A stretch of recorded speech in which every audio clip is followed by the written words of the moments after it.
Nu skal I møde Kredsen. Kredsen er det her lille, charmerende, hvor vil jeg sige vattot, det er det jo ikke, men det er en dejlig, dejlig kanin, som mangler et nyt sted at bo. Og Rikke, du får Dyrenes Beskyttelse. Ui! Så. Han er meget nysgerrig. Han er meget nysgerrig. Han er selvfølgelig lidt sky, men han er også meget nysgerrig. Han er her jo, og du har været hele ugen, ja. Fordi vi prøver at finde et nyt hjem til nogle af de her meget dejlige dyr. Vi havde vores hund i mandags. Der var Balder her. Ja, Balder, og der var over 100, der henvendte sig. Vi fik rigtig mange henvendelser. Hvad er status nu? Altså, status er jo, at vi har fundet en familie, som vi tror er rigtig velegnet. Ja. De har 2 andre hunde, så i dag der kommer de på besøg med de 2 andre hunde, for lige at vi er helt sikre på, at alt er fint.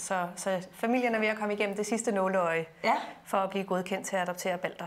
Så forhåbentlig så i morgen, så er han ude i et nyt hjem. Ej, hvor skønt. Og så når vi jo frem mod tirsdag, og så var det ved kattens tegn. Det var Tykkebølle. Ja, og hun har fået lidt at spise.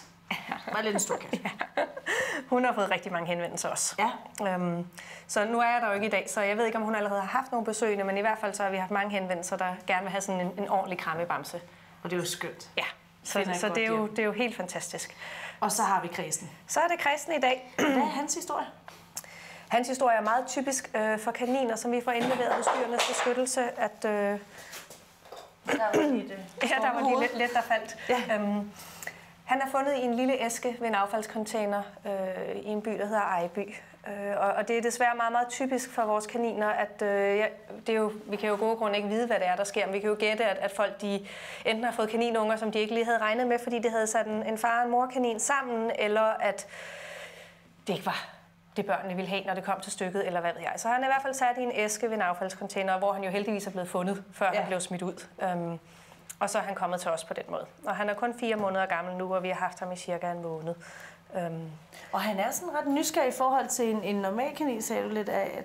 Altså, vi gør jo rigtig meget ud af i Dyrenes Beskyttelse og håndtere vores kaniner, fordi at det er jo et byttedyr, og hvis man ikke har dem i hænder hver dag og vender dem til, at kontakten med mennesker er en rigtig god og positiv ting, så bliver de relativt vilde, og så bliver de jo ikke det kæledyr, som rigtig mange børnefamilier faktisk leder efter. Ja. Så det er rigtig vigtigt, når man anskaffer sig en kanin, at selvfølgelig, at den har plads, at den har mulighed for at komme ud og møffe rundt.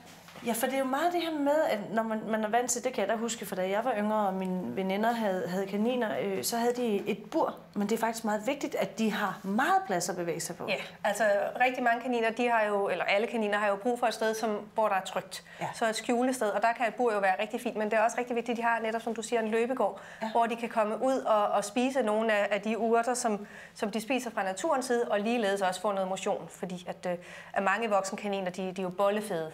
Ja. Fordi de sidder alt for stille, og så fodrer vi dem med alt for kornholdige produkter. Du er nysgerrig. Du er nysgerrig. Du er nysgerrig, skat. Og så er det jo også det, som jeg faktisk ikke vidste om kaniner, men det, som du også lidt sagde, for det er faktisk vigtigt, at man giver den meget opmærksomhed, fordi den har en tendens til at blive vild igen. Ja, den bliver lidt vild, det er rigtigt. Og det er jo, fordi det er et byttedyr, så hvis ikke man har dem meget i hænder, så ser de os jo som en trussel. Så de skal hele tiden mindes om man så må sige, at vi er gode ved dem. Altså nu tænker jeg bare, det er også noget, man vel skal lige have i tankerne, hvis man skal på sommerferien, venter lige om hjørnet. Og hvis man nu er på vej på ferie og er væk fra Kredsen i 14 dage, altså så er det måske ikke lige den samme Kredsen, man kommer tilbage til. Nej, så skal man i hvert fald instruere dem, der passer ham, i at de skal have ham meget i hænder, og ikke bare smutte forbi og give ham rent vand og mad og lige rense hans bur en gang om dagen. Ja. Det skal selvfølgelig også gøres, det er klart. Og så en sidste ting, som jeg synes er rigtig vigtigt at tale om, det er jo det her med, om kaniner de skal have venner, eller om ikke de skal have venner. Det er jo altid meget omdiskuteret. Ja. Fordi at kaniner er jo i naturens tid, så er den jo et kolonidyr, hvor de lever, ligesom man altid har set i kaninhøje, de lever mange sammen, men de har hver deres hule.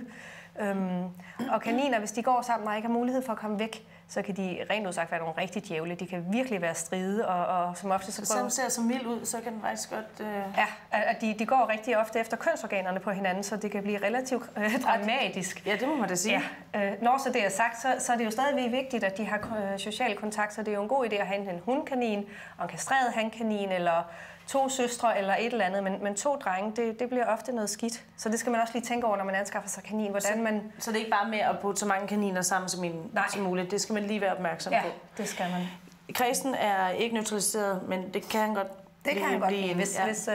Hvis der kommer en familie, som gerne vil have ham, og som er interesseret i at få ham neutraliseret, så gør vi hurtigt det. Han er jo lige 4 måneder, så han er jo lige kønsmoden nu. Ja. Så det er et udmærket tidspunkt at gøre det nu her. Godt. Og hvis man synes, at man er beredt til at have kredsen, så kan man jo få fat i Rikke. Det kan man ved at gå ind på TV2's hjemmeside. På forsiden der er der et link, som så går ind til Dyrenes Beskyttelse, og så kan man så skrive til dig, og så kan man blive en ny familie for kredsen, og han er da simpelthen så charmerende. Ja. Og så er det jo igen i morgen, Rikke. Ja. Og hvem har vi med der? I morgen der har jeg Herman med, og han er en kornsno. En flot rød fyr. Ja. Så ham skal vi snakke lidt om, hvordan man passer en slange, og hvem der... Det er jo lidt noget andet fra de... Det er lidt noget andet end de pelsdyr, vi har haft med nu her. Ja. Som har en anden appel til folk, kan man sige. Ja. Men altså... Jamen dejligt, Rikke. Skal vi ikke håbe på, at Kredsen han finder et rigtig, rigtig dejligt hjem? Jo, og man er jo også velkommen til bare at komme forbi. Han bor jo på internatet i Roskilde. Ja. Og der kan man altid bare komme forbi vores åbningstider, hvis der er dyr, man er interesseret i. Ja. Og lige at møde ham. Ja. Skønt. Skal du ud og flyve, skat? Jeg skal ud over kanten.